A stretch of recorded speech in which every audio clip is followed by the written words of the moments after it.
మరి మంచిది. ఈ సమయమందు మరి అన్న గురించి మనము ధ్యానించుకుందాం. ఎందుకంటే ఆమె శరీర సంబంధమైన భర్తతో 84 సంవత్సరములు 7 సంవత్సరములు కాపురం చేసింది. ఆత్మ సంబంధమైన భర్తతో 84 సంవత్సరములు కాపురం చేసి ఉన్నదని మనం చూస్తూ ఉన్నాం. చూడండి, ప్రభునందు ప్రియమైన దేవుని యొక్క సంఘము లూకా రాసిన సువార్త 2వ అధ్యాయము 36-37 వచనాలు ఒకసారి మనం ధ్యానించుకుందాం.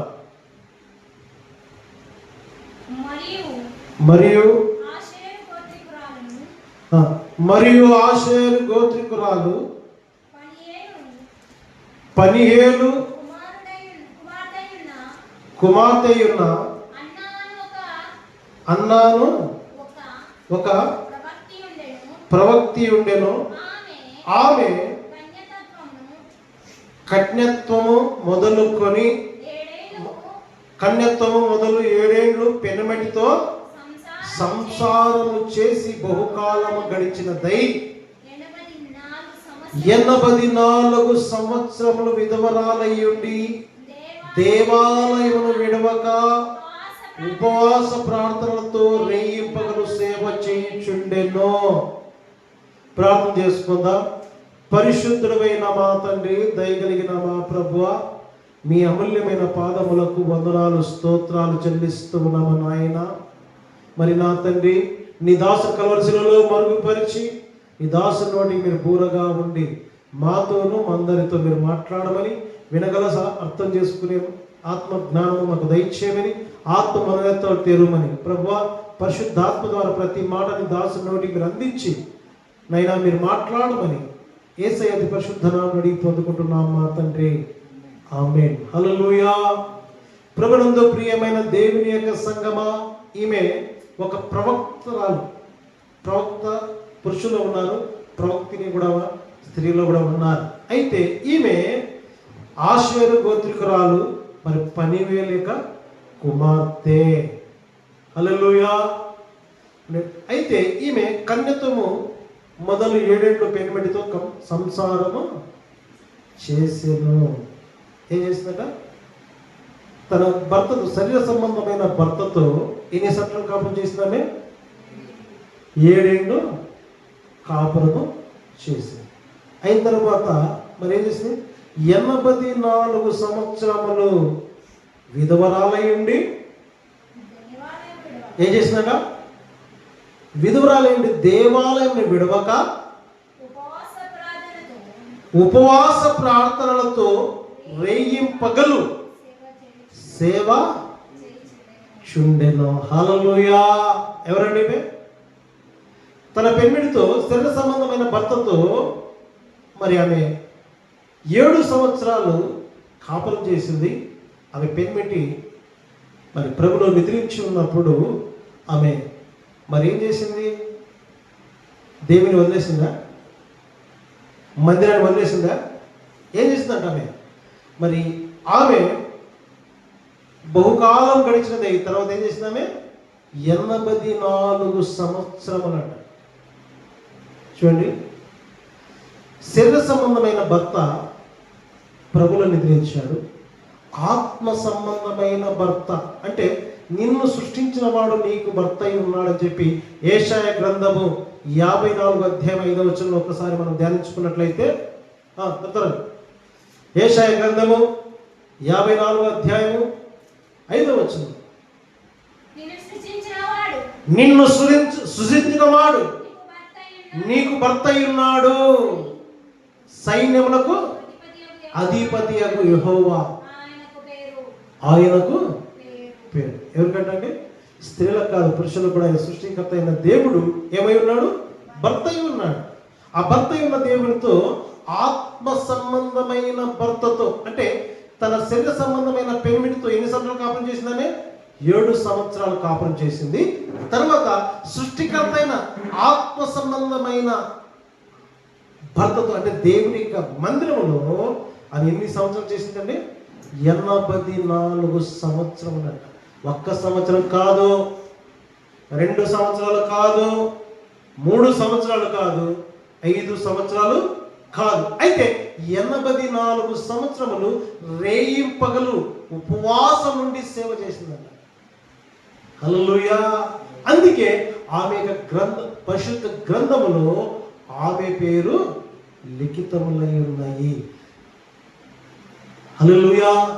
సంగమా, ఈరోజు మరి దేవుని యొక్క సన్నిధిలోని దేవుని నమ్ముకొని బాప్తిజం పొందుకొని నీవు రక్షించబడి మరి పనివేల యొక్క కుమార్తె అన్న ఏ విధంగా అయితే సేవ చేస్తూ ఉన్నదో, మరి ఈరోజు నీ దేవుని నమ్ముకొని దేవుని మందిరాన్ని వత్తుకొని ఉన్నావా? ఒక్కసారి ఆలోచించు. ఎందుకంటే ప్రభునందు ప్రియమైన దేవుని యొక్క సంగమ, శరీర సంబంధమైన భర్త ప్రభులో నిద్రించాడు. అయితే ఆత్మ సంబంధమైన దేవునితో ఆత్మ సంబంధం కలిగి మందిరం ఎడవకుండగా ఏం చేసిందట? రేయింపగలు ఉపవాసం ఉండి ప్రార్థన చేసినట్టు. ఎన్ని సంవత్సరాలు? 84 సంవత్సరములు. ఈరోజు చాలా మంది జీవితాల్లో ఎవరికైనా సంఘములో సేవకుడు ఏదైనా ఒక హెచ్చరిక ఇచ్చాడనుకోండి, ఒక గద్దించాడంటే మందిరానికి రారు. ఈరోజు దేవుని నమ్ముకున్న దేవుని యొక్క సంఘములో ఈరోజు రాను సంఘం ఆత్మ జీవితంలో, క్రైస్తవ జీవితంలో హెచ్చరిక, సేవకుడు ఒక హెచ్చరిక ఇచ్చాడంటే ఈ సంఘం విడిచి ఆ సంఘానికి, ఆ సంఘాన్ని విడిచిపెట్టి ఈ సంఘానికి తిరిగే అనేకులు ఈరోజు చాలా మంది అయిపోయారు. హల్లెలూయా. కాబట్టి ప్రభునందు ప్రియమైన దేవుని యొక్క సంఘమా, ఈమె 10,000 కుమార్తె మరి అన్న, ఈమె 84 సంవత్సరాలు దేవుని మందిరాన్ని వదలకుండా ఉపవాస ప్రార్థనతో ఉందంటే మరి ఏ విధంగానే మరి తన సేవకుడు ఆమెను హెచ్చరించలేదా? గద్దించలేదా? ఏమేమి ఒక మాట కూడా అనలేదా?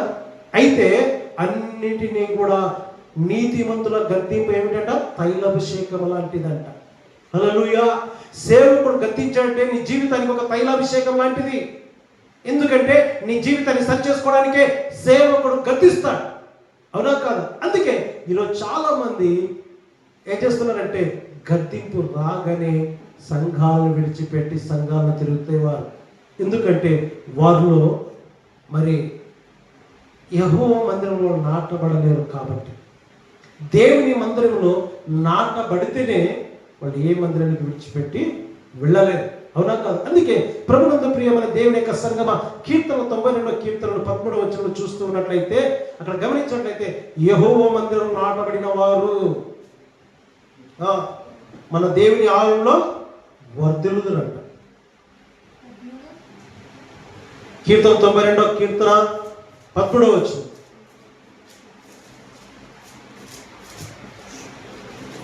కీర్తనలు 92 కీర్తన 13వ వచనం. యెహోవా మందిరములో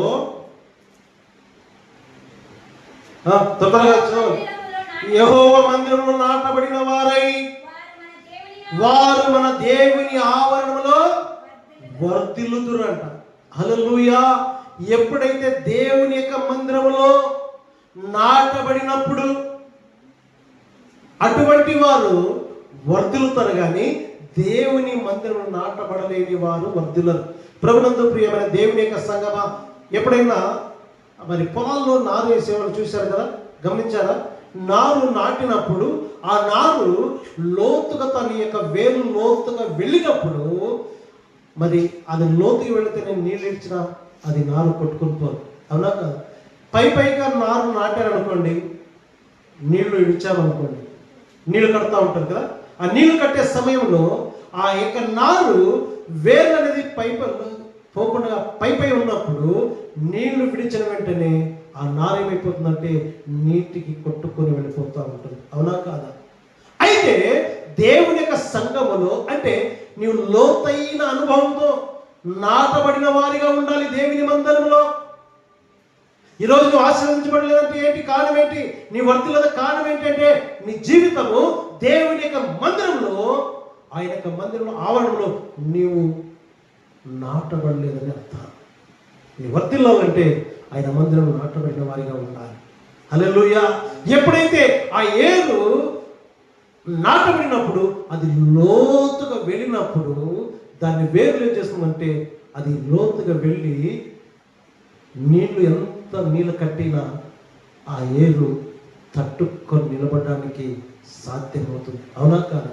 అందుకే ప్రభునందు ప్రియమైన దేవుని యొక్క సంగమా, ఎప్పుడైతే ఒక హెచ్చరిక రాగానే అంటే ఒక గద్దింపు రాగానే అంటే సంఘాలు విడిచి సంఘాలు తిరుగుతున్నావు అంటే నీ జీవితంలో దేవుని యొక్క వాక్యం అనేది నీ హృదయం ఇంకా లోతుగా నాటబడలేదని అర్థం.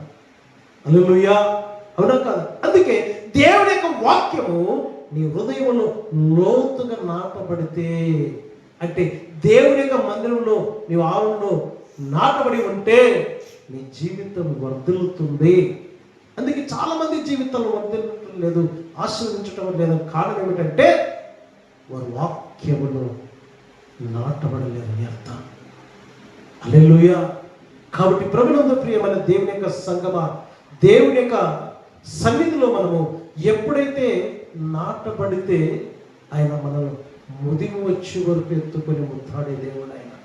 అంటే నీవు వర్ధిల్లుతున్నట్లయితే, దేవుని మందిరంలో నాటబడినట్లయితే నువ్వు దేవుడిని ఏం చేస్తాడంటే ముదిమి వచ్చే వరకు నేను ఎత్తుకుంటాడు. చూడండి, యెషయా గ్రంథము 46వ అధ్యాయం 4వ వచనం ఒకసారి గమనించినట్లయితే, మరి ఈ అన్న ప్రవక్త అయిన ఈ అన్న దేవుని యొక్క మందిరంలో 84 సంవత్సరాలు నాటబడి ఉంది కాబట్టి, వర్ధిల్లుతూ ఉన్నది కాబట్టి, ఆమె దేవుని యొక్క మందిరంలో ఉంది కాబట్టి, అందుకే దేవుడు ఆమెను ఏం చేస్తాడంటే ఆమె మందిరంలో వర్ధిల్లుతూ ఉన్నది. ఆమె దేవుడు ఏం చేస్తాడంటే ఆమెను ముదిమి వచ్చే వరకు ఎత్తుకుంటున్నాడు. చూడండి, ముదిమి వచ్చే వరకు నేను నిన్ను ఎత్తుకొని వాడును, నేనే తల వెంట్రుకలు నెరవేరు వరకు నేను ఎత్తుకొని వాడును, నేనే. హల్లెలూయా. ఎక్కడుంటే దేవుని యొక్క మందిరంలో నీవు ఆయన ఆవరణలో నాటబడినప్పుడు నీవు వర్ధిల్లుతూ ఉంటే, దేవుని యొక్క సన్నిధిలో నీవు ఉన్నప్పుడు దేవుడు ఏం చేస్తాడంటే ముదిమి వచ్చే వరకు నేను ఎత్తుకొని ముద్దాడుతాడు, శంఖ పెట్టుకుంటాడు. నీ ముది అంటే ఎంటుకలు ఏమంట చదవండి ఒకసారి, మరొకసారి చదవండి. ముదిమి వచ్చే వరకు నిన్ను ఎత్తుకొని వాడు నేనే, తల వెంట్రుకలు నెరవేరు వరకు, అంటే నల్లగున్న వెంట్రుకలు అంతా కూడా పోయి తెల్లగా అయిపోతే కూడా దేవుడిని ఎత్తుకునేవాడంట. నేను చేసిన చంక పెట్టుకుని వాడని నేనే, నిన్ను ఎత్తుకొనొచ్చు రక్షించువాడును. హల్లెలూయా. ఎప్పుడంట చాలా మంది పిల్లల్ని ఎప్పుడు ఎత్తుకుంటారంటే తల్లిదండ్రులు చెంటి బిడ్డను, పుట్టిన బిడ్డను తల్లిదండ్రులు ఎత్తుకుంటారు, అవునా కాదా? అయితే మన దేవుడు ఎప్పుడు ఎత్తుకుంటాడంటే ముదిమి వచ్చినప్పుడు. ఆయన తన అరచేతులతో మనం చెక్కి ఉన్నాడు కాబట్టి ఆయన మనం ఏం చేశాడంట తన సంకలు ఎత్తుకున్నవాడు ఆయనే, ఆయన మనల్ని రక్షించేవాడు ఆయనే, మనల్ని కాపాడే దేవుడు ఆయనే. కాబట్టి అందుకే ఆమెకు తెలుసు కాబట్టి, అందుకే ఇక బంధువులు విడిచిపెట్టింది. బంధువులు ప్రేమ స్వార్థమైన ప్రేమ ఉంటుందేమో కదా, మనం బాగుండి నలుగురు మన దగ్గరికి వస్తారేమో, మనం ఏదైనా చెడిపోయినట్టు మన దగ్గరికి ఎవరు రారేమని చెప్పి గ్రహించుకొని తన భర్త పెనిమిటి మరి ప్రభువులో నిద్రించినప్పుడు ఆ యొక్క 10,000 కుమార్తె అన్న ఇంకెవ్వరు నమ్ముకోలేదు. ఎవరు నమ్ముకునేదంటే ఆమె దేవుని నమ్ముకుని దేవుని విడిచిపెట్టలే. దేవుని మందిరంలో నాటబడింది ఆమె, దేవుని ఆవరణలో నాటబడి ఉంది, దేవుని యొక్క మందిరం నాటబడి వర్ధిల్లుతూ ఉన్నది. ఆమెకు తెలుసు ఇంకా నన్ను సృష్టించిన సృష్టికర్త అయిన దేవుడే తప్ప ఇంకెవ్వరు కూడా నన్ను ఎత్తుకోలేరు, నన్ను ఎవరు కూడా సంగ పెట్టుకోలేరు, ఎవరు నన్ను ఆదరించలేరు, ఎవరు నన్ను రక్షించలేరు, కాపాడలేరు అని చెప్పి తెలిసి ఈ అన్న ముదిమి వచ్చే వరకు సృష్టికర్త అయిన దేవుని వదలకుండగా ఆమె అత్తుకొని ఉంది. ప్రియులారా, ఈరోజు దేవుని యొక్క సన్నిధిలో, దేవుని యొక్క మందిరము, దేవుని యొక్క వాక్యములో నువ్వెప్పుడైతే అన్నలాగా నువ్వు అత్తుకొని ఉంటావో, దేవుడు నిన్ను సృష్టించిన సృష్టికర్త అయిన దేవుడు నిన్ను కూడా ఎత్తుకుంటాడు, చంక పెట్టుకుంటాడు, ఆయన ముదిమి వచ్చే వరకు కాపాడుతాడు. హల్లెలూయా. కాబట్టి ప్రభునందు ప్రియమైన దేవుని యొక్క సంగమ, మనము దేవుని యొక్క మందిరంలో, ఆయన యొక్క వాక్యములో, ఆయన ఆవరణలో నాటబడిన వారిగా ఉండాలి. ఏరు ఏ విధంగా అయితే, నారు ఏ విధంగా అయితే పొలంలో నాటబడినప్పుడు దానికి నీరు వేసిన అది ఎంత నీరు బలంగా నీరు వదిలినా కూడా అది పడిపోవడానికి సాధ్యం లేదు, అవునా కాదు? అంటే దేవుని యొక్క వాక్యంలో నువ్వు ఎదుగుతూ ఉన్నప్పుడు, దేవుని మందిరంలో ఎదుగుతూ ఉన్నప్పుడు నీకు గద్దింపు వచ్చినా, శ్రమలు వచ్చినా, వ్యాధి వచ్చినా, రోగం వచ్చినా, ఏది వచ్చినా కూడా నువ్వు దేవుని మందిరాన్ని వదలకూడగా అన్నలాగా వర్తిస్తావు. దేవుని మందిరాన్ని వత్తుకుని ఉండాలి, దేవుని వాక్యంలో వత్తుకుని ఉండాలి, దేవుని అన్న ఏ విధంగా అయితే 84 సంవత్సరాలు తన పెనిమిటి భర్త ప్రభులో నిద్రించిన అని ఏ మాత్రము కూడా దేవుని మందిరాన్ని వదలలేదు. ప్రియులారా, నువ్వు దేవుని మందిరాన్ని, దేవుని యొక్క వాక్యాన్ని నీ వత్తుకుని ఉన్నప్పుడే ఆమె 84 సంవత్సరాలు ఏం చేసిందట? ఉపవాస ప్రార్థన, రేయింపగలు ఉపవాస ప్రార్థన చేసిందంట. ఎన్ని సంవత్సరాలు? 1 సంవత్సరమా? 2 సంవత్సరాలా? 3 సంవత్సరాలా? 5 సంవత్సరాలు? 84 సంవత్సరాలు దేవుని మందిరాన్ని వదులుకుండగా ఆయన సృష్టికర్త అయిన దేవుడు, సృష్టించిన వాడు, తన అరచేతిలో చెక్కి ఉన్న దేవుని యొక్క మందిరాన్ని వదులుకుని నన్ను కాపాడే దేవుడు ఆయనే.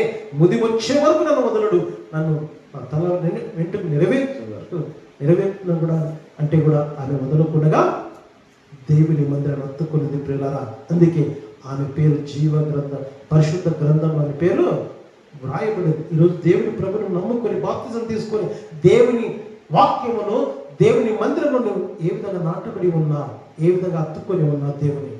హల్లెలూయా. దేవుని నిన్ను ముదిగి వచ్చే వరకు ఎత్తుకోవాలంటే నీవు దేవునితో ఎలా ఉన్నావు? హల్లెలూయా. కాబట్టి ప్రభునందు ప్రియమైన దేవుని యొక్క సంగమా, అందుకే 84 సంవత్సరాలు ఏం చేసిందంటే దేవుని మందిరం ఏం చేసిందామే? ఉపవాసం ఉండి ప్రార్థన చేసింది. ఏం చేసింది? ఉపవాస ప్రార్థన. మరి అనేక ఈరోజు మనం దేవుని యొక్క సన్నిధిలో మరి ఆమె యొక్క ప్రార్థన రేయింపగలు సేవ చేస్తూ ఆమె ఏం చేసింది? ప్రార్థన వదలకుండగా, దేవుని మందిరం వదలకుండగా ఆమె ప్రార్థన చేస్తుంది. మరి నంబర్ 1, ఈరోజు మనం ఏకాంత ప్రార్థన జీవితం మనకుందా? హల్లెలూయా.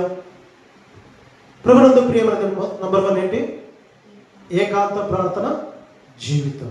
అంటే నీవు ప్రార్థన చేస్తూ ఉన్నప్పుడు, చాలామంది ప్రార్థన చేస్తూ ఉన్నప్పుడు మనుషులు కనబడాలని ఉపవాసం ఉన్నప్పుడు మనుషులకు చెప్పుకుంటూ తిరిగే వాళ్ళు చాలామంది ఉన్నారు కదా. అయితే నువ్వు ఏకాంత ప్రార్థన ఎలా చేయాలంటే చూడండి, మత్తయి రాసిన సువార్త 6వ అధ్యాయము 6వ వచనం. నంబర్ 1, ఏకాంత ప్రార్థన జీవితం. అంటే ఈమె అన్న 84 సంవత్సరాల దేవుని యొక్క మందిరంలో ఆమె నాటబడి ఉంది, ఉపవాస ప్రార్థన ఉంది, రేయింపగలు ప్రార్థన ఉంది. కాబట్టి నీ జీవితంలో ఈరోజు అనుభవం మొదటిది నంబర్ 1 ఏకాంత ప్రార్థన జీవితం. మత్తయి రాసిన సువార్త 6వ అధ్యాయము 6వ వచనం. నీవు ప్రార్థన చేయనప్పుడు నీ గదిలో నీకు వెళ్ళి తలుపులు వేసి రహస్యమందున నీ తండ్రికి ప్రార్థన చెయ్యము. హల్లెలూయా. ఎలా చేయాలంట? నీ ఉపవాస ఏకాంత ప్రార్థన జీవితం అంటే మనుషులతో సావాసం చేయడానికి ఇష్టపడుతూ ఉంటాం, లోకంలో తిరగడానికి ఇష్టపడుతూ ఉంటాం కదా. అక్కడ ఇక్కడ తిరగడానికి సమయం ఉంటుంది, కానీ నిన్ను సృష్టించిన సృష్టికర్త అయిన దేవునితో నీవు ఏకాంత ప్రార్థన అనుభవం నీకుండాలి. అంటే ఎలా చేయాలంట? నీ గదిలోనికి వెళ్ళి ఏం చేయాలి? తలుపులు వేసుకొని ఎవరికి కనబడకుండా, ఎవరితో మాట్లాడకుండా ఏం చేయాలి? ఏకాంత ప్రార్థన అనుభవం నీలోకి వచ్చినప్పుడు నీవు దేవునితో మాట్లాడితే దేవుడు నీతో మాట్లాడతాడు. హల్లెలూయా. దేవునితో నీవు ఎప్పుడైతే ఏకాంతగా ఒంటరిగా కూర్చొని నీ జీవితంలో ఒంటరి నీవు ఏకాంత ప్రార్థన అనుభవం ఎప్పుడైతే చేస్తావో అప్పుడు దేవుడు ఖచ్చితంగా దేవునితో మాట్లాడతాడు. అవునా కాదు?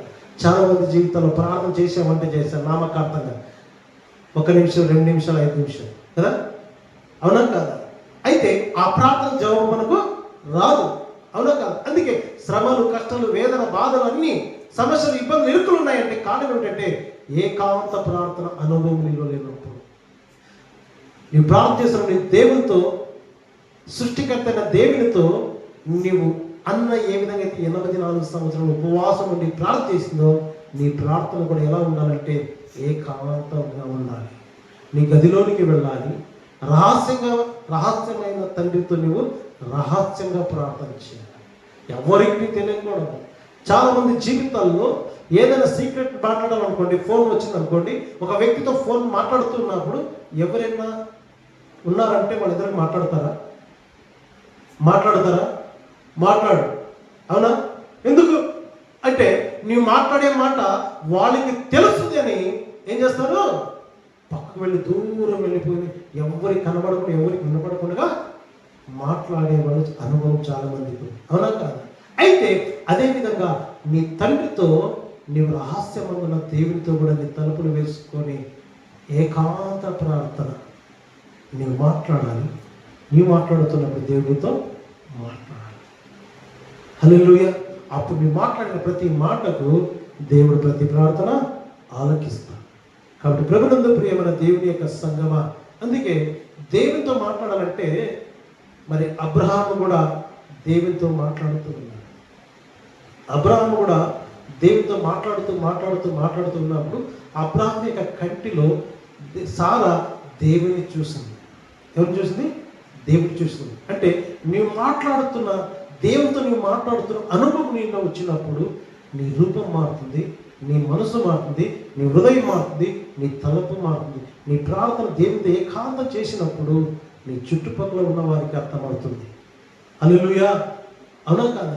నిన్ను వాళ్ళు గుర్తుపడతారు. ఎందుకంటే ఈ వ్యక్తి దేవునితో మాట్లాడి వచ్చాడే. హల్లెలూయా.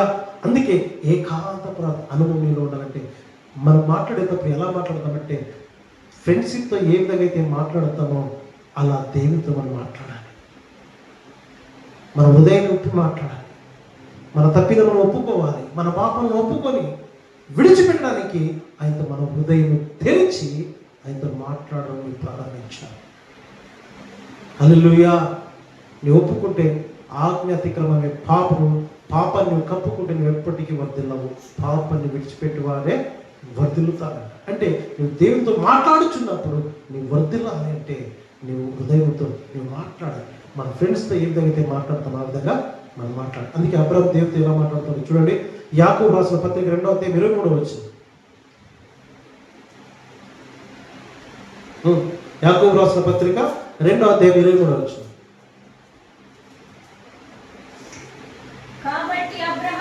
కాబట్టి అబ్రహాము దేవుని నమ్మెను, అది అతనికి నీతిగా ఎంచబడెను అను లేఖనం నెరవేర్చబడినట్లు మరియు దేవుని స్నేహితులని పేరు కలిగిన అతని. హల్లెలూయా. ఏమిటంట? నీతిని దేవుని నమ్ముకున్నాడు, నీతిని అనుసరించాడు. కాబట్టి అబ్రహాముకు దేవుని యొక్క స్నేహితుడని చెప్పి పేరు కలిగింది. నువ్వెప్పుడైతే ఏకాంతమైన జీవితంలో నీ రహస్యమందున తండ్రితో రహస్యంగా నువ్వు ప్రార్థన చేస్తే నీకు కూడా పేరు వస్తుంది. దేవుడే పేరు పెడతారు. అనేకులు పేరు పెడతారు. చుట్టుపక్కల ఉన్న వాళ్ళు కూడా పేరు పెడతారు. ఏమంటే ఈ వ్యక్తి లోకాన్ని వెంబడించడు, లోకాన్ని వైపు చూసే వ్యక్తి కాదు. ఈ వ్యక్తి దేవుని వైపు చూసే వ్యక్తి, ఈ వ్యక్తి దేవునితో మాట్లాడే వ్యక్తి అని చెప్పి సాక్ష్యము మరి సంఘంలో చెప్తారు, సమాజంలో చెప్తారు ప్రియులారా. అందుకే నీ అనుభవం అనేది ఏకాంతమైన ప్రార్థన అనుభవంలో ఉన్నప్పుడు అబ్రహాము దేవుని ఏ విధంగా నమ్ముకున్నాడు, ఈరోజు నీవు కూడా దేవుని నమ్ముకున్నావు. మరి ఏకాంత అనుభవం దేవునితో నువ్వు ఏం కలిగి ఉన్నావు? స్నేహితులుగా కలిగి ఉన్నావా? కుమారుడిగా కలిగి ఉన్నావా? కుమార్తె కలిగి ఉన్నావా? ఏమి కలిగి ఉన్నావు దేవునితో? నువ్వు ఏ పేరు పొందుకున్నావు? హల్లెలూయా. ఏ బంధం కలిగి ఉన్నావు దేవునితో? ఒక్కసారి అన్ని చూస్తూ ఉన్నా. అవునా కదా? దేవునితో మరి అబ్రహాము దేవుని నమ్ముకున్న నీతిని అనుసరించాడు. ఆయనకు ప్రభును వదలలే, శ్రమలు వచ్చిన వదలలే, కష్టాలు వచ్చిన వదలలే కదా. అందుకే అబ్రహాముకు దేవుడు ఏమన్నా నా స్నేహితుడు అన్నాడు. కాబట్టి ప్రభునందు ప్రియమైన దేవుని యొక్క సంగమా, నువ్వెప్పుడైతే దేవునిలో ఉండాలంటే నీవు జ్ఞాపకం చేసుకోవాల్సిన వాటిని ఎప్పుడైతే ఉన్నట్లయితే ఎప్పుడైతే మీరు చేసే ప్రతిదీ దేవుడు జ్ఞాపకం చేసుకుంటాడు. అబ్రహాము స్నేహితుడు అన్నాడు. కాబట్టి మనం ఒక ఫ్రెండ్షిప్ చేస్తూ ఉన్నప్పుడు అబ్రహాము దేవుని ఎలాగ నమ్మాడో ఆయన ఫ్రెండ్షిప్ చేశాడు, స్నేహం చేశాడు. మరి అబ్రహాముకు తెలియకుండా ఏ మాట కూడా దేవుడు చేయలేదు. అవునగా ప్రతి దేవుడు తెలియపరుస్తాడు. అందుకే ప్రభునందు ప్రియమైన దేవుడు యోహాను రాసిన సువార్త 15వ అధ్యాయం 14 చూడండి. ఒకవేళ లోకంలో ఉన్న స్నేహితులు ఏదైనా చేయడానికి దాపడతారేమో కానీ దేవుడు దాపట్టేవాడు కాదండి. దేవునితో ఆత్మ సంబంధం కలిగి నువ్వు ఎప్పుడైతే జీవిస్తావో 15-14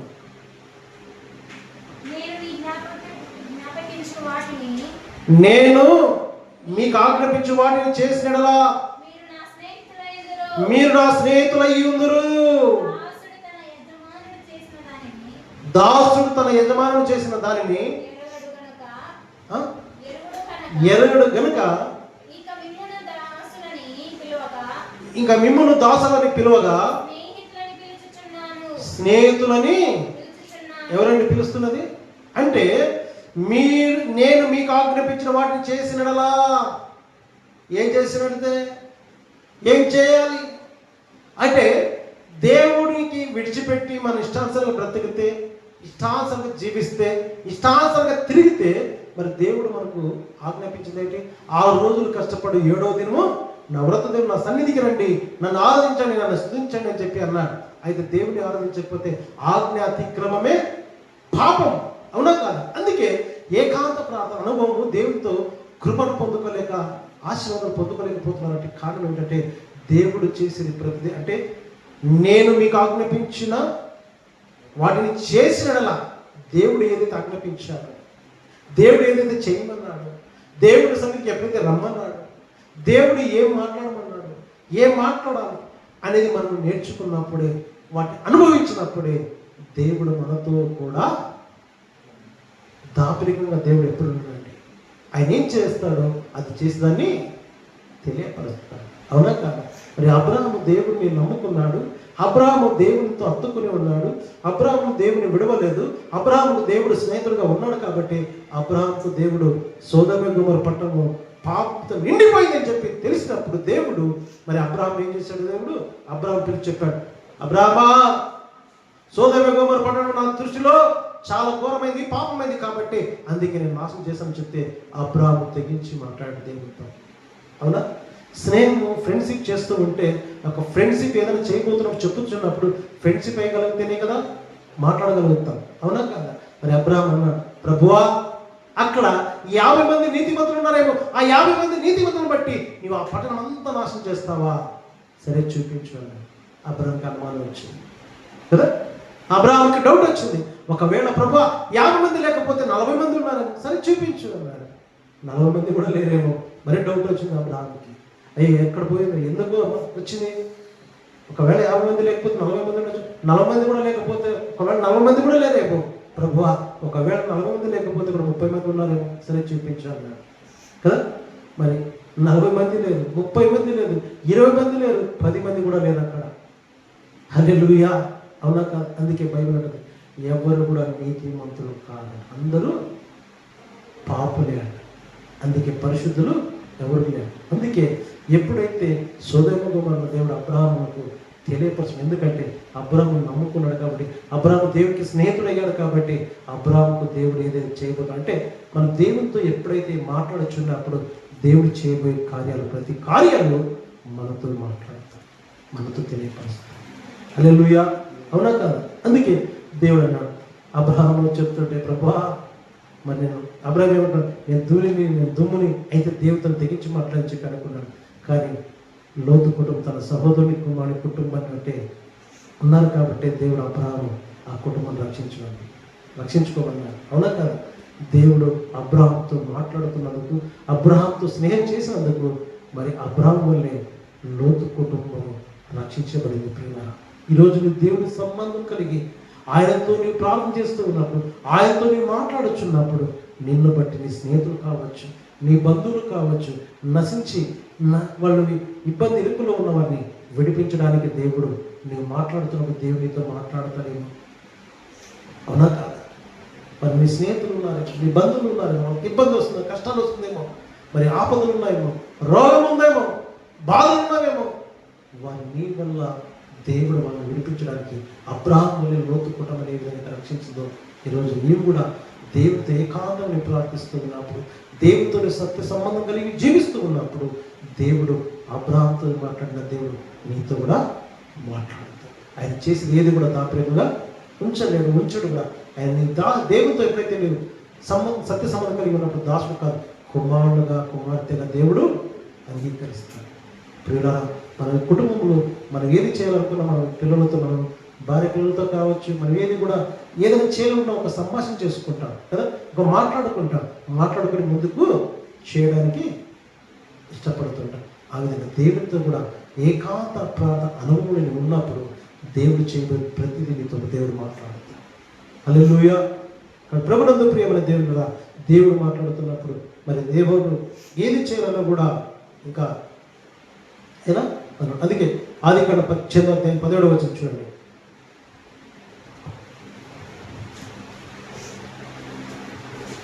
నేను చెప్పాను కదా, ఆదికాండం 17 అప్పుడు యెహోవా ఏమిటంట, నేను చేయబోయే కార్యములు అబ్రహామునకు దాచెదనా. అబ్రహాము నిశ్చయముగా బలము గల గొప్ప జనముగు అతని మూలముగా భూమిలోని సమస్త జనములకు ఆశీర్వదించబడెను. హల్లెలూయా. ఎవరి వల్ల?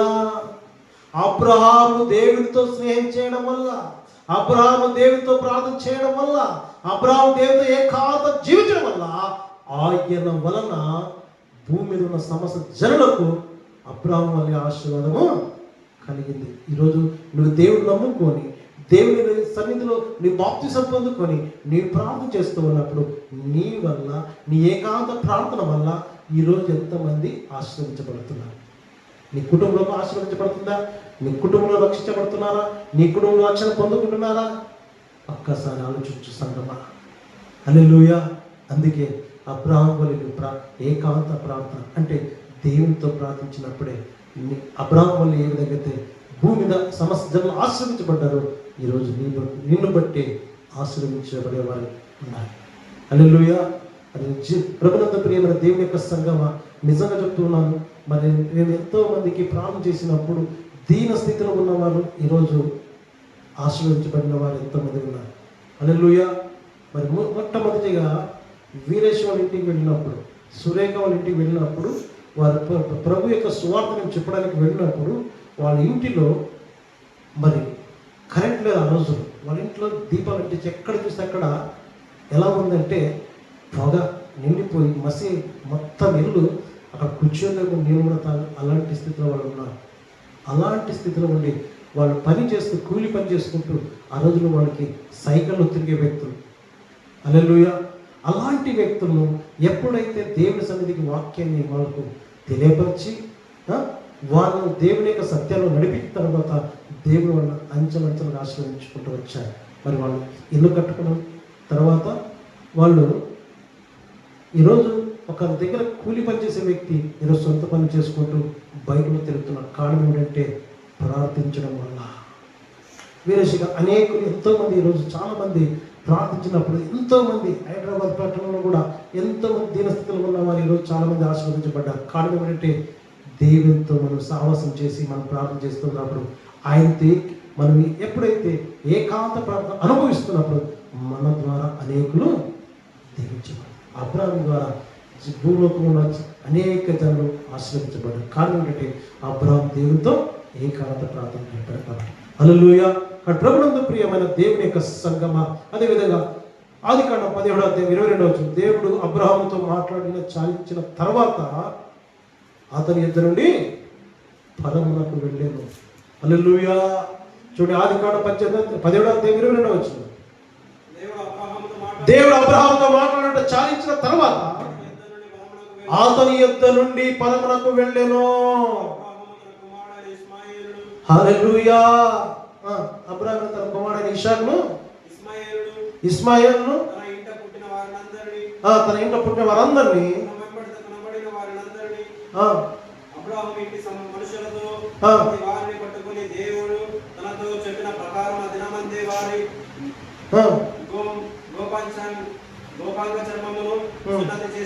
హల్లెలూయా. ప్రభునందు ప్రియమైన దేవుడు అబ్రహాము ఎప్పుడైతే దేవునితో మాట్లాడుతూ ఉన్నప్పుడు దేవుడు అబ్రహాముతో మాట్లాడి చాలించిన తర్వాత అంటే అబ్రహాము మాట్లాడుతూ ఉన్నాడు. మాట్లాడి ఏకాంత ప్రార్థన మాట్లాడి అబ్రహాముతో దేవుడు వాగ్దానం చేశాడు, నేను బట్టే అనేకులు ఆశీర్వదిస్తాను పోని చెప్పినప్పుడే అని చెప్పి అబ్రహాము ఏకాంతంగా దేవుడితో ఎప్పుడైతే మాట్లాడిన తర్వాత దేవుడు అబ్రాహాం చాలించిన తర్వాత అబ్రాహాంతో నుంచి దేవుడు లేచి వెళ్ళాడంట. హల్లెలూయా. కాబట్టి ప్రభునందు ప్రియమైన దేవుని యొక్క సంగమ, అబ్రాహాం ఇంకా యెహోవా సన్నిధిలో నిలిచి ఉన్నాడు. చూడండి ఆదికాండం 18:22. ఆదికాండం 18:22 చూడండి. అబ్రాహాం ఇంకా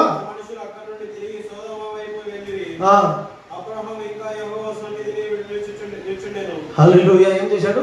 అక్కడే నిలిచాడు. అవునా? అంటే దేవుడు ఆశీర్వదించే వరకు, దేవుడు చెప్పేంత వరకు, రక్షించే వరకు అబ్రాహాము దేవుని విడిచిపెట్టి వెళ్ళలే, అక్కడే నిల్చున్నాడు. ఎందుకంటే సొదొమ గొమొర్రా పట్టణంలో తన సహోదరు కుమారుడు ఉన్నాడు కాబట్టి రక్షించబడాలని చెప్పి అక్కడే దేవుని విడిచి వెళ్ళిపోయిన, దేవుడు విడిచి వెళ్ళిపోతే కూడా, పరమకు వెళితే కూడా అబ్రాహాము అక్కడ నిలిచి ఉన్నాడు. అంటే దేవుని యొక్క మందిరంలో నువ్వెప్పుడైతే అన్నలాగా నాటబడి ఏకాంత అనుభవం నీలో ఉన్నప్పుడు దేవుడు చేసే ప్రతి కార్యాలు దేవుడు ఖచ్చితంగా నీకు తెలియపరుస్తాడు. హల్లెలూయా. ప్రభునందు ప్రియమైన దేవుని యొక్క సంగమ, ఈరోజు మనం దేవుని యొక్క మందిరంలో వస్తూ ఉన్నప్పుడు మరి మనం అన్నలాగా ఏ విధంగా అయితే మరి దేవుని మొదలుకున్న ఏకాంత ప్రార్థన అనుభవంలో ఉందో, మరి ఈరోజు నీవు కూడా ఏకాంత ప్రార్థన, ఉపవాస ప్రార్థన ఉన్నప్పుడే దేవుడు నీతో కూడా మాట్లాడగలుగుతాడు. మరి ప్రభునందు ప్రియమైన దేవుడు, రెండవది కుటుంబ ప్రార్థన. మొదటిదేంటి? ఏకాంత ప్రార్థన. రెండవది కుటుంబ ప్రార్థన. కుటుంబంలో చాలా మంది జీవితాల్లో కుటుంబాల్లో ప్రార్థన లేదు. అవునా? కుటుంబాల్లో ప్రార్థన లేనప్పుడు ఆ కుటుంబం ఏముంటుందంటే అల్లరి కేకసే తప్ప సమాధానం ఎప్పుడు ఉండదు. అవునా కాదు? అందుకే ప్రభునందు ప్రియమైన దేవుని యొక్క సంగమ, ద్వితీయోపదేశకాండం 6:7 మనం ఒకసారి గమనించినట్లయితే, ద్వితీయోపదేశకాండము 6:7 అబ్రాహాము తన తర్వాత తన పిల్లలకు ఏం నేర్పిస్తున్నాడో సత్యాన్ని మనం తెలుసుకోవాలి. నీవు నీ కుమారులకు వాటిని అభ్యసింపచేసి నీ ఇంట్లో కూర్చున్నప్పుడు, నీ త్రోవ నడుచున్నప్పుడు, పండుకున్నప్పుడును, లేచినప్పుడును వాటిని గూర్చి నీవు మాట్లాడవాలి. దేని గురించి మాట్లాడాలి? నీ కుటుంబంలో నీ తర్వాత నీ పిల్లలకు దేని గురించి నీవు నేర్పించాలి, దేని గురించి నీవు మాట్లాడాలి. లోకంలో ఉన్న వాటి కనుక దేని గురించి నీవు అభ్యసింపచేయాలి. చదువుతున్నప్పుడు, చిన్నపిల్లలు ఉన్నప్పుడు టీచర్లు ఇచ్చిన హోంవర్క్, చిన్న పిల్లలుగా ఉన్నప్పుడు తల్లిదండ్రులు ఏం చేస్తారంటే చిన్నప్పటి నుంచి ఎల్కేజీ నుంచి, యూకేజీ నుంచి, ఫస్ట్ స్టాండర్డ్ నుంచి వచ్చినప్పుడు, ఫస్ట్ స్టాండర్డ్, సెకండ్ స్టాండర్డ్ నుంచి ఇక్కడ హోంవర్క్ ఇచ్చేది కదా. ఆ హోంవర్క్ ఇచ్చిన తర్వాత తల్లిదండ్రులు ఏం చేస్తారంటే, తండ్రి లేకపోతే తల్లి అయినా హోంవర్క్ రాయించడము, చూడడము, దిద్దడము, నేర్పించడము చేస్తారు. అవునా కాదు? తల్లిదండ్రులు నేర్పించకపోతే పిల్లలు నేర్చుకోలేరు. అవునా? హోంవర్క్ రాయలేరు, హోంవర్క్ చేయలేరు. అవునా కాదు? అందుకే తల్లిదండ్రులు చదువుకొని, ఎందుకంటే వీళ్ళకి ఈరోజు నేర్పిస్తే, ఈరోజు వాళ్ళు నేర్చుకుంటే పెద్దగా ఇతర ప్రయోజనంగా ఇస్తారు, మంచి ఉద్యోగాన్ని సంపాదించుకుంటారు, మంచి భవిష్యత్తు ఉంటుందని చెప్పి తల్లిదండ్రులు చిన్నప్పుడే ఆలోచిస్తారు. అవునా కాదు? అయితే అబ్రహాము కూడా తన తర్వాత తన పిల్లలకు పండుకున్న, లేచిన, త్రోవలు నడిచిన దేని అభ్యసింపచేస్తున్నాడంటే దేవుని గురించి అభ్యసింపచేస్తున్నాడు. అయ్యా నా కుమారుడా, ఈ లోకము ఏది శాశ్వతమైనది కాదు. ఈ లోకంలో ఉన్న అందచందాలు ఉన్న వాటి, వైభవంతో ఉన్న వాటి కూడా ఏది కూడా మనకి అవసరం లేదు. మనం బ్రతికిన, నిలిచిన, కూర్చున్న, పండుకున్న దేవుని యొక్క ధ్యానించాలి, దేవుని మాటలు, దేవుని సన్నిధికి వెళ్ళాలి, దేవుని ప్రార్థించాలి, దేవునిలో మనము జీవించాలి అని చెప్పి అబ్రహాము తన పిల్లలకు తన తర్వాత పండుకున్న, లేచిన వాటిని అభ్యసింపచేస్తున్నారు. ఈరోజు ప్రభుత్వం నమ్ముకొని ఎంతమంది జీవితం, కుటుంబాల్లో ఎంతమంది పిల్లలు ప్రార్థన నేర్పించే అనుభవంలో ఉన్నారు, ఎంతమంది కుటుంబంలో ప్రార్థన చేసే అనుభవం కావచ్చు, పాటలు పాడే అనుభవం కావచ్చు, వాక్యం విన్న తర్వాత వాక్యం నేర్పించే అనుభవం కావచ్చు. అవునా కదా? మరి ఎంతమంది చేస్తున్నారు? ఎంతమంది మీ పిల్లలకు నేర్పిస్తున్నారు? ఈరోజు మొక్కై ఉన్నప్పుడే నీ వంచకపోతే మానైన తర్వాత నీ వంచడానికి నీ తాత తరం కూడా కాదు ప్రియులారా. అందుకే ప్రభునందు ప్రియమైన దేవుని యొక్క సంగమ, చిన్నప్పుడే తల్లిదండ్రులు అల్లరి ముద్దు ప్రేమించాలి, కానీ దానికి ఒక అర్థం ఉండాలి, దానికి ఒక లిమిట్ ఉండాలి. అవునా కదా? హద్దు మీరు మీరు ప్రేమిస్తే పిల్లలు, ఏ తల్లిదండ్రులు అయితే బెత్తవాడని తల్లిదండ్రులు శాపగ్రస్తులు దేవుని యొక్క వాక్యం తెలుస్తుంది పిల్లల. అందుకే నువ్వు చిన్నప్పుడే పిల్లలకు బెత్తం వాడితేనే వాళ్ళు పెద్దగానే తప్పుకుంటారు. నువ్వు వాడకపోతే అప్పుడు వాళ్ళు వాడతారు బెత్తం అప్పుడు. హల్లెలూయా. అవునా కాదు? అందుకే ప్రభునందు ప్రియమైన దేవుని యొక్క సంగమ, ఈరోజు చాలా మంది జీవితం ప్రభుని నమ్ముకొని కుటుంబాల్లో సమాధానం లేదు, శాంతి లేదు. కారణం ఏమిటంటే కుటుంబ ప్రార్థన, కుటుంబంలో దేవుని యొక్క వాక్యం నేర్పించట్లేదు, ప్రార్థన చేయట్లేదు కదా. అవునా కదా? దేవుని స్తుతించట్లేదు, దేవుని గణపరచట్లేదు. కాబట్టి కుటుంబాల్లో సమాధానం లేకుండా ఏమవుతుంది? లేస్తేనే చూస్తేనే చూపులే, కోపాలే, మకలు మార్చుకుంటూ కదా, సమాధానం లేక ఆ కుటుంబాలు ఎప్పుడైతే ఉంటుందో దేవుని యొక్క సహవాసం సత్య సమాధానం లేకుండా కుటుంబంలో ఖచ్చితంగా సమాధానం ఉండనే ఉండదు. దేవుని యొక్క సంగమ, నీ కుటుంబంలో నీవు తల్లి ఏదైతే పిల్లలకు నేర్పిస్తుందో పిల్లలు కూడా రేపు పొద్దున పిల్లలు ఏదైతే తల్లిదండ్రులు అరస్తూ కేకలు చేస్తే రేపు పొద్దున పిల్లలు కూడా కేకలు అలాగే ఉంటాయి ఎంతోమంది కుటుంబంలో. అవునా కాదు? అందుకే అబ్రహాముకు తెలిసిపోయినా ఈరోజు మీరు గ్రహిస్తూ ఉన్నామా? మీరు తెలుసుకుంటున్నారా?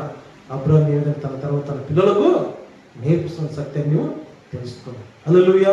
కాబట్టి ప్రభునందు ప్రియమైన దేవుని యొక్క సంగమ, మరి ఆదికాండం 18వ అధ్యాయం 19లో వచ్చింది. త్వరగా సమయం అవుతుంది. ఆదికాండం 18వ అధ్యాయం 19లో వచ్చింది. ఎట్లనగా అబ్రహామును గురించి యెహోవా అబ్రహాము గురించి చెప్పినట్టు కలుగజేయనట్లు తన తర్వాత తన ఇంటి వారును తన పిల్లలు నీతి న్యాయములు జరిగించుచు యెహోవా మార్గమును గైకొనుటకు యెహోవా వారికి ఆజ్ఞాపించినట్లు నేను అతనిని ఎరిగి ఉన్నాను అన్నాడు. హల్లెలూయా. ఈరోజు ప్రభువును నమ్ముకొని దేవుడు నిన్ను బట్టి దేవుడు నిన్ను ఎరిగి ఉన్నాడా? నీ కుటుంబంలో ఏం నేర్పిస్తూ ఉన్నా? నీ పిల్లలకి ఏం నేర్పిస్తూ ఉన్నా? ఏ విధంగా నీకు జీవిస్తున్నది నిన్ను బట్టి దేవుడు ఎరిగి, నిన్ను బట్టి దేవుడు సాక్ష్యం చెప్పగలడా? హల్లెలూయా. కుటుంబ ప్రార్థన నీలో లేకపోయినప్పుడు నీరు నడుచుకునే ప్రతి నడక, ప్రతి చూపు, ప్రతి తలపు, ప్రతి ఒక్కటి దేవుడు గ్రహిస్తున్న సత్యాన్ని మర్చిపోదు సంగమా. అవునా కాదా? ఏదో నామకార్థంగా వచ్చి వెళ్ళిపోయాను, ఆదివారమే కదా, ఆదివారం దేవుని సన్నిధికి వచ్చి వెళ్ళిపోతే సాగనుకుంటున్నావేమో. హల్లెలూయా. అయితే నిన్ను బట్టి దేవుడు నిన్ను ఎరిగి ఉన్నాడా? ఈరోజు ప్రభువును నమ్ముకొని సత్యాన్ని తెలుసుకొని నీ కుటుంబం ఏ విధంగా నడిపిస్తూ ఉన్నా, నీ కుటుంబం నీ దేవుని సన్నిధికి దగ్గరలో ఉందా దూరం ఉందనేది నిన్ను బట్టి దేవుడు ఎరిగి ఉన్నాడా?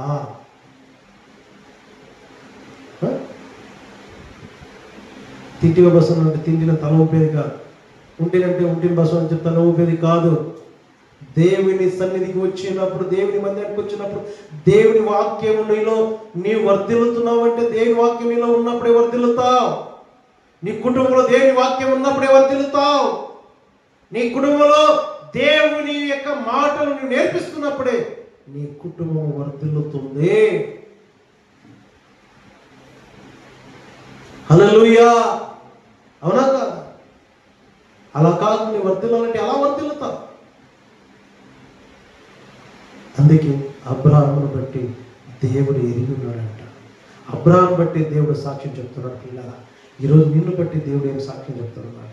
ఓ సంగమా, ఆలోచించుమో. నీ ఇష్టానుసారం బ్రతకడం కాదు, నీ ఇష్టానుసారం జీవించడం కాదు. ఏదో ఆదివారం మందిరానికి వస్తే సరిపోదు అనుకుంటున్నావేమో, సరిపోతుంది అనుకుంటున్నావేమో. అది సరిపోదు సుమా. నీవెల్లప్పుడూ కూడా దేవుని ఎందుకు భయభక్తులు కలిగి జీవించాలి. అప్పుడు నిన్ను బట్టి దేవుడు సాక్ష్యం చెప్తాడు. పక్కింటి వాళ్ళు చూసి నిన్ను చూసి వాళ్ళు మారవు తప్ప వాళ్ళు చూసి నువ్వు మారేది కాదు. అవునా కాదు?